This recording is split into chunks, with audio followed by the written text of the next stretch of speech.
Hej, så er vi landet på den første etape. Det er Vättern, vi er ved her. Den store sø, baggrunden i Småland. Vi er en lille by, der hedder Hebo. Der er et løb i gang i området, så alt er simpelthen booket. Det er i orden at være velforberedt. Men det er så lykkedes heldigvis at få en lille hytte her i den her by. Hebo hedder den. Jeg lovede i går, at jeg ville fortælle lidt om vølver. En vølver er fra nordisk mytologi, er jo hende, der varsler, hvad ånderne siger. Det er hende, der tyder tegnene, læser runerne. Hun er medicinkvinden. Og alt det har jeg taget til mig i Ulfhedin-sagaens.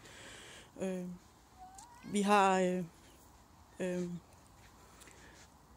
vølverne stående som forsvar mod en gammel forbandelse, der blev nedkaldt for 1000 år siden, som gør, at unge mænd bliver forvandlet til varulve, til hamramme, som de kalder det. Og det er så vølvens opgave at lokalisere de her varulve og slå dem ihjel. Og det gør de ved, at når de bliver kaldt til at være vølv, så får de en hjælpeånd. De kan enten få en landvætte, som er troldene, eller alferne, alle de mytiske væsener, der hører til landjorden, eller de kan få en vandvætte, som så hører til land, eller til vandet, elver, havfruer, nøkken, lygtemanden. Der er forskellige vætter der. Og det gør hun så ved den her, når hun første gang kommer herop til Sverige, til Skogsbæk, som jeg forhåbentlig kan finde, kommer hun så ud og møder de her grupper af vætter.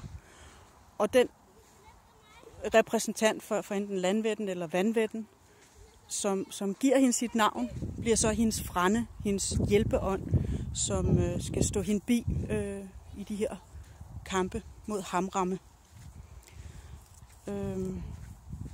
Hvordan det kommer til at påvirke Emilie, det bliver du nødt til at læse om i bogen, for det er jo ikke helt nemt for hende.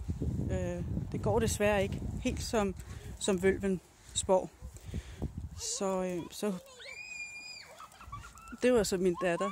Så bliver jeg desværre nødt til at korte historien af her. Følg med inde på Facebook, og husk at slå notifikationer til, hvis du vil have nye opdateringer. Fortsæt god aften.